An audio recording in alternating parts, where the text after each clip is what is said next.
श्रीराम समर्थ श्रीराम. आज 13 मे 2025.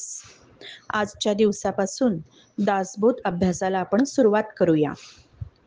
श्रीरामरायाच्या मंदिरात आस्थेने जावं तशीच आस्था ठेवून आपण अभ्यास करते हो.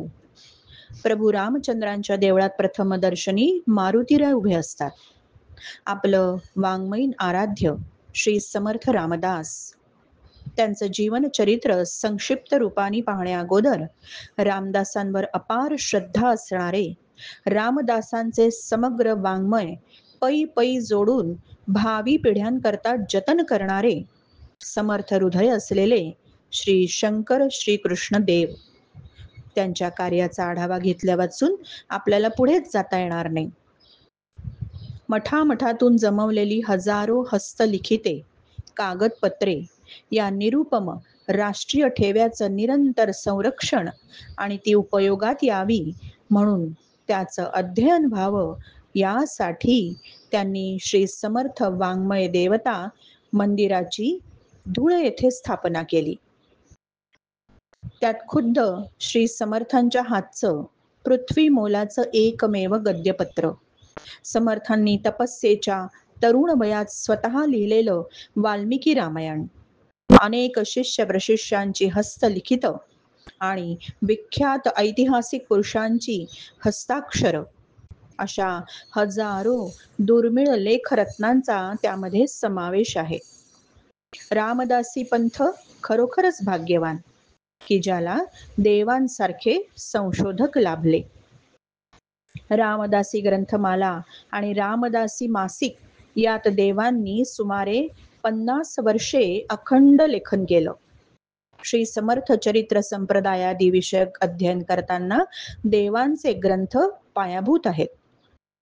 देवांची समर्थ भक्ती त्यांच्या कट्टर राष्ट्र धर्मनिष्ठेतून निर्माण झाली.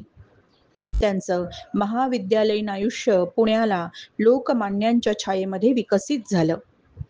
धुळ्याच्या या लोकप्रिय आणि निष्णात वकिलांनी आपल्या सार्वजनिक आयुष्याची सुरुवात सत्कार्योतेजक सभेची स्थापना, आपलं शिक्षण अंतिम अवस्थेत आलेलं असताना आपल्या साथीदारांसमवेत केली आणि महाराष्ट्र वैदिक विद्यालयाची स्थापना, श्री शिवजन्मोत्सव, सार्वजनिक गणेशोत्सव सर्व कार्यक्रम धूमधडाक्याने सुरू केले.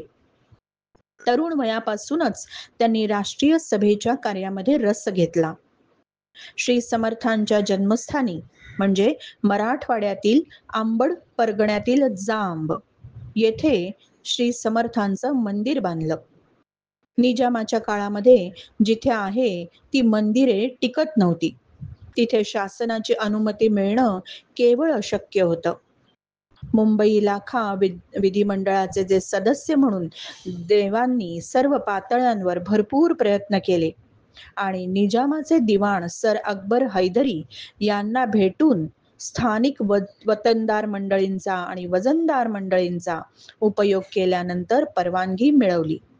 आसेतू हिमाचल आणि कोट्यापासून कलकत्त्यापर्यंत दौरे केले, प्रचार भाषण करून महाराष्ट्रीय मंडळींच्या वर्गणीतून देवांनी जांबेचं श्री समर्थ मंदिर बांधलं. स्थापनेचा फार मोठा महोत्सव केला आणि संप्रदायाचं एक नूतन क्षेत्र निर्माण केलं. ऐतिहासिक कागदपत्रांवरून शिवथर घळीचा शोध देवांनी 1910 साली लावला आणि त्याविषयी 1915च्या रामदासी अंकामध्ये पृथ्वीवरील स्वर्ग म्हणून लेखही लिहिला. एक वेळ दुर्जनांचा उपद्रव परवडला, पण सज्जनांचं बाजूला राहणं समाजाला अधिक महागात पडतं, हे वाक्य किती सार्थ आहे त्याची कल्पना आता पावेतो आपल्याला आलेली असेल. सज्जनांचे प्रयत्न नसते तर ही कल्पनाच किती भयावह आहे. देवांच्या जीवनातून आपण हा बोध घेणं गरजेचं आहे. म्हणून आजची स्टार नोट काय सांगते?